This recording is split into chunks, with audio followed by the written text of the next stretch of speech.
Bab 87, Bantuan Teman Sifa untuk Keselamatan Mas Ilham.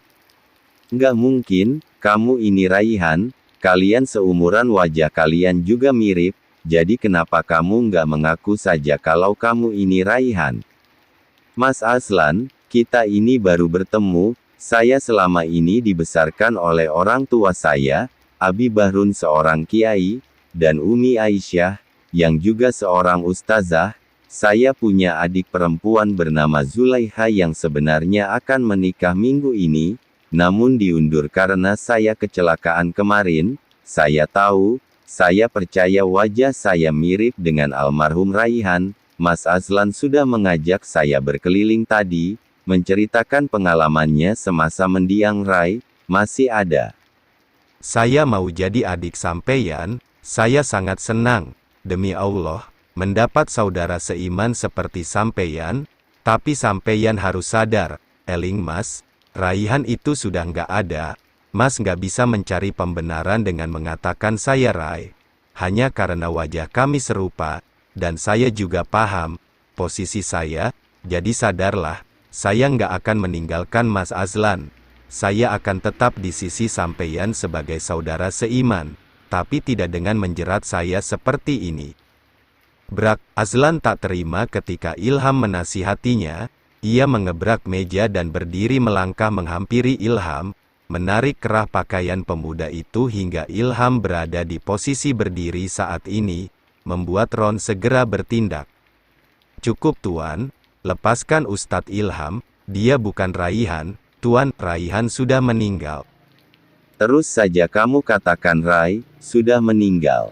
Apa kita bisa jamin, dia memang sudah meninggal? Rai meninggal dalam kecelakaan pesawat, dia pergi dan nggak pernah kembali lagi, sudah setahun berlalu, lalu saya menemukan dia lagi, dia kecelakaan kemarin, kalau dia bukan Rai, saya nggak akan sepeduli itu, karena dia Rai, saya melakukan semua yang bisa saya lakukan, supaya dia sadar keberadaan saya, kamu sadar itu Rai? Azlan sudah semakin marah dengan emosi yang meluap hingga ke ubun-ubun. Tapi saya bukan Rai, saya Sangga Ilham lagi, Bab. Satu bogeman Azlan layangkan ke pipi Ilham hingga pemuda itu terhuyung bersandar ke dinding membuat sudut bibirnya menitik darah. Tuan, kenapa Tuan memukul Ustadz? Tuan sudah keterlaluan. Ron sudah tak tahan lagi melihat tuannya jadi seperti orang depresi. Ilham mengelap darah yang menitik di sudut bibirnya saat ini, berbanding terbalik dengan Rai yang akan marah tak terkendali jika Azlan memukulnya. Ilham hanya diam menatap Azlan, bukan karena takut namun supaya Azlan sadar kalau Azlan sudah melewati batasannya. Ayo kamu ikut saya, sudah Tuan mau bawa Ustadz kemana? Terserah saya, dia adik saya mengerti. Cepat kita bawa dia untuk tes DNA. Tes DNA untuk apa Mas? Saya bukan Raihan, saya bahkan sudah menceritakan semuanya secara detail. Kenapa Mas Azlan begitu keras kepala? Mas nggak bisa terus-terusan berhalusinasi begini, ucap Ilham. Kamu bisa diam tidak? Atau mau saya pukul lagi, ancam Azlan. Pukul aja, tantang Ilham. Haduh Tuan, kasihan Ustadz Ilham, jangan menekan dia begini. Tuan nggak bisa mengatur hidupnya hanya karena Ustadz Ilham ini mirip dan Raihan, ucap Ron. Gunakan mobil saya saja, Mas Ron, bisa saya minta ponsel saya? Ponsel kamu ada di tangan saya, Rai. Kamu mau apa memangnya? Mau lapor polisi supaya bisa lepas dari jeratan saya? Saya mau menghubungi istri saya, setidaknya biarkan dia menghubungi istrinya, Tuan. Tidak boleh. Sementara itu, teman seperguruan Sifa sudah berjaga di kediaman rumah mewah Azlan saat ini. Mereka sudah mendengar semuanya, lewat chips yang Ilham pasang, sehingga bisa gerak cepat untuk membebaskan Ilham dari jeratan Azlan yang terus bersikukuh meminta Ilham untuk ia miliki. Ketika mobil Alphard itu keluar dari halaman rumah Azlan, maka para sensei di mana mereka adalah teman seperguruan Sifa menyerbu mobil mereka. Mereka siapa, Tuan? Tanya Ron. Mereka siapa? Kamu yang merencanakan ini? Iya, sahut Ilham sehingga Azlan yang geram meminta anak buahnya untuk menghadang para teman-teman Sifa yang jumlahnya bahkan lebih dari 10 orang itu. Saya nggak berniat memakai kekerasan, tapi cara sampeyan sudah keterlaluan. Apapun yang kamu katakan, saya nggak bisa melepaskan kamu, Rai. Ya Allah, saya tahu berat berada di posisi Mas. Tapi sadarlah tindakan sampeyan ini bukan cuma menyakiti orang lain tapi diri sampeyan sendiri. Berhenti mengatakan kalau saya ini Raihan, kita bisa menjadi sahabat bahkan saudara tapi tidak menyakiti satu sama lain. Tes DNA juga untuk membuktikan apa, saya sudah katakan dengan jujur kan? Kamu itu bicara terus sih. Azlan yang makin gila, mengambil lakban dan menutup mulut Ilham dengan lakban tersebut. Ilham hanya menghela napas dengan kelakuan Azlan yang sudah di luar batas, hingga para pengawal Azlan kalah di tangan para sensei yang kekuatannya sudah mumpuni. Apa-apaan masa kalah menghadapi mereka, Azlan pun keluar dari mobilnya dan menjatuhkan ponsel Zafran di mobil. Ilham kembali melepas lakban di mulutnya dan menyimpan ponselnya. Mas Ron, bisa tolong lepaskan ikatan saya, pinta Ilham pada Ron. Maaf saya nggak bisa. Tolonglah. Ron yang serba salah akhirnya melepaskan tali yang membelit tangan Ilham sehingga Ilham gegas kabur keluar dari mobil Azlan dan melihat Azlan yang sudah terluka karena tentu saja kalah dihajar teman Sifa. Sudah cukup semua. Jangan pukul dia lagi sensei, pinta Ilham. Syukurlah kamu nggak apa-apa, Ustadz. Duh, kamu terluka ini. Bagaimana saya mengatakan ini sama Sifa? Liri Alif, salah satu sensei yang sudah jadi senpai karena sudah senior di dojo. Kenapa kamu melukai dia? Hah, tekan Alif membawa Azlan saat ini. Sudah jangan pukul dia lagi, dia kakak angkat saya, ya kami baru saja menjalin persaudaraan, meski caranya memaksa. Hati Azlan menghangat ketika Ilham mengatakan bahwa Azlan adalah kakaknya. Rai, dengan sigap Azlan memeluk erat tubuh Ilham, mengelus punggung Ilham dan rambutnya dengan lembut. Ilham juga menimpalinya dengan mengelus punggung Azlan. Makasih dek, makasih, berjanjilah untuk tetap di sisi Mas. Mas Azlan boleh saja menganggap Ustadz adik, itu sah saja tapi tidak dengan memaksa dan melakukan kekerasan seperti ini. Beliau adalah suami dari teman saya nggak mau apa yang menjadi milik teman saya terluka. Jadi berhentilah menjerat Ustadz, pesan Alif. Baiklah, lalu bagaimana kalau saya merindukan kamu, Rai? Tanya Azlan seraya menatap Ilham sendu. Saya akan datang tapi jangan melakukan kekerasan lagi, jawab Ilham. Kenapa dia memanggil Mas Ilham? Rai, saya mirip adiknya yang sudah meninggal, Mas Alif. Innalillahi wa inna ilaihi rajiun, seru beberapa sensei. Ya sudah, terima kasih karena sudah menolong saya. Apa kalian bisa ke Ponpes dulu untuk bertemu Sifa? Diwakilkan saja oleh Mas Alif, yang penting sampeyan sudah kami amankan, ucap salah satu sensei lainnya. Iya, makasih sekali lagi. Azlan yang kesal segera pergi dari hadapan mereka menuju ke rumah mewahnya lagi. Sementara Ilham kembali lagi dengan diiringi teman seperguruan Sifa. Setibanya di Ponpes, Alif masuk ke Ponpes bersama Ilham menuju ke Jujukan. Hati-hati jalannya, Mas Ilham. Apa ada yang dipukul lagi? Cuma pipi saya aja kena bogem hehe. Ilham masih sempat tersenyum sehingga mereka menuju ke Jujukan. Duh, Sifa pasti marah besar ini. Maaf ya kami terlambat menolong sampeyan karena kami juga nggak mau bertindak gegabah. Nggak apa-apa, kenapa harus marah? Harusnya berterima kasih karena sampeyan dan teman yang lain sudah menyelamatkan saya. Tak lama mereka tiba di Jujukan. Ilham mengetuk pintu dan mengucap salam segera Sifa membukanya. Assalamualaikum, Dek. Waalaikumsalam. Sifa pias melihat tampilan Ilham yang kusam saat ini. Sifa sudah menduganya semua akan terjadi sehingga segera menatap Alif. Mas Alif, kok Mas Ilham mukanya bonyok ini? Ini udah begini saat Mas Ilham di dalam Fa.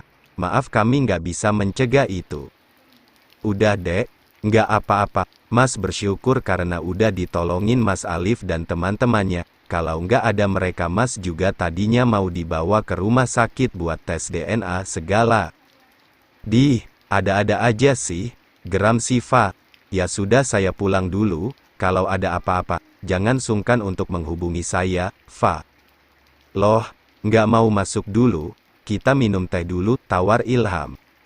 Makasih Mas Ustadz istirahat saja, obati lukanya itu udah bengkak soalnya. Makasih banyak ya, Mas Alif, ucap Ilham. Makasih Mas Alif, hati-hati. Iya Fa, saya pergi dulu, assalamualaikum, waalaikumsalam. Setelah itu, Sifa membawakan air hangat dan mengganti pakaian Ilham. Sifa mengelap luka Ilham dan mengoleskan obat. Au, maaf Mas, sakit ya, perih dikit, ini kenapa bisa dipukul? Mas bersikuku mengaku bukan Raihan. Mas Azlan gak terima. Ya udah ya, jauhin dia deh. Kalau emang mau ketemu Mas, suruh aja dia sambang. Setidaknya Mas udah berniat baik datang menjelaskan. Kalau dia nekat lagi, nggak ada kompromi lagi, awas aja. Sahut Ilham sehingga tiduran di paha Nasya saat ini. Sifa mengelus pipi Ilham yang sedikit bengkak, hingga tak terasa pemuda yang kelelahan itu tertidur di paha Sifa. Kasihan Mas Ilham, lirih Sifa seraya mengecup kening suaminya. Sementara Azlan yang babak belur menatapi foto Raihan saat ini. Ia juga merasa bersalah telah melakukan itu pada Ilham yang masih dianggapnya Raihan, namun ia tak tahu lagi harus melakukan apa demi Ilha, bisa tetap di sisinya. Tuan, biar saya obati lukanya. Baru Raihan pergi, saya sudah rindu lagi, lirih Azlan saat ini. Yang sabar Tuan, Tuan bisa sambang ke ponpes saja lain kali, tapi jangan berbuat onar seperti tadi. Kamu pikir saya akan berbuat onar di tempat suci seperti pesantren? Saya takutnya, Tuan kan emosian, kasihan loh tadi Ustadz kena bogem, Tuan. Itulah yang saya sesali, saya emosi tadi karena dia terus menyangkal kalau dia bukan Rai. Tapi Ustadz kan mau jadi adik Tuan, hanya jangan paksa dia mengikuti keinginan Tuan, karena dia punya jalan hidupnya sendiri sebelum ketemu Tuan. Apa dia masih mau bertemu dengan saya setelah ini? Masih mau, nanti kita sambangi ponpes saja, sahut Ron. Iya baiklah, keluarlah, saya mau istirahat, saya mau tidur, saya lelah Ron. Baik Tuan, saya permisi keluar dulu, Sementara Ilham pun terbangun dari tidurnya merasakan wajahnya yang kebas, sementara Sifa tak terlihat saat ini. Adek sayang, tak ada sahutan. Entah kemana gadis itu. Tak lama Sifa datang membawa bubur nasi hangat untuk Ilham. Rupanya gadis itu minta sama Bu Imah untuk diajarkan membuat bubur, sehingga Ilham tersenyum ketika melihat keberadaan gadisnya saat ini. Dari mana dek? Jangan capek-capek sayang, pinta Ilham. Nggak capek Mas, cuma bikinin bubur buat Mas. Mas udah nggak apa-apa. Nggak apa-apa dari mana lihat wajah Mas tuh pada bonyok begini? Hehe, sini peluk Mas. Mas kangen sama adek, aku sebel sama Mas. Lihatlah samsak putus karena aku tendang tadi. Kamu yang nendang itu, kok bisa, adek lagi hamil loh. Aku kepikiran Mas Ilham. Nyatakan pulang-pulang wajahnya pada bengap. Mas nggak apa-apa, Mas juga udah jelaskan semua meski Mas Azlan masih nggak percaya. Ya udah makan dulu sayang, mau disuapin apa makan sendiri? Suapin aja dek, ya udah. Keduanya kini antara Azlan dan Ilham sama-sama mulai terikat batin satu sama lain. Entah kenapa Ilham juga merindukan kakak angkatnya itu. Semoga yang terbaik saja untuk Azlan. terlalu dekat malah akan membuat Ilham meradang karena Azlan selalu memaksakan kehendaknya. Sementara itu Akira tengah melihat dekorasi pernikahan yang ia inginkan. Akira sangat menyukai warna peach sehingga konsep pernikahan mereka akan didominasi warna peach nantinya. Lagian juga pernikahan akan diadakan di gedung, sembari menunggu Ustadz Gala menghitbahnya. Kirimkan dekorasi ini aja ke Mas Gala, dia pasti suka. Warna peach sepertinya warna kalem, mengadakan acara di hotel akan membuatnya lebih simpel. Berondongku sedang apa ya hehe? Ya Allah, kenapa sudah rindu begini? Semoga semua dilancarkan oleh Allah ya, Ustadz berondongku hehe. Ya Allah, kira, dia berondong kira hehehe. Akira malah terus terbayang akan Ustadz Gala yang kini juga sedang menyiapkan lamarannya. Gala, bagaimana nak? Apa semua sudah siap? Sudah Umi, Abi. Gala agak insecure karena dokter Akira orang berada. Sepertinya Akira memang cocok untukmu.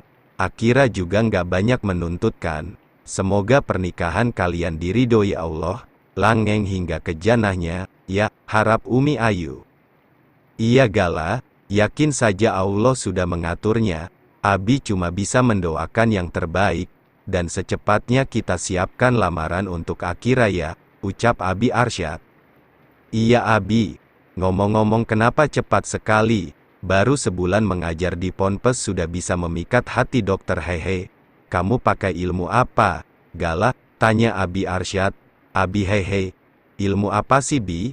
Ilmu Gala cuma satu, yakin karena Allah. Bi, sama kayak waktu Abi ngelamar Umi dulu hehe. Berarti rahasianya ada di Abi ya hehe. Iya, demi bidadari surganya Umi hehe. Abi bisa aja deh hehe. Ya udah kita makan dulu yuk. Gala lapar nih. Iya ayo, nak, sahut Umi Ayu.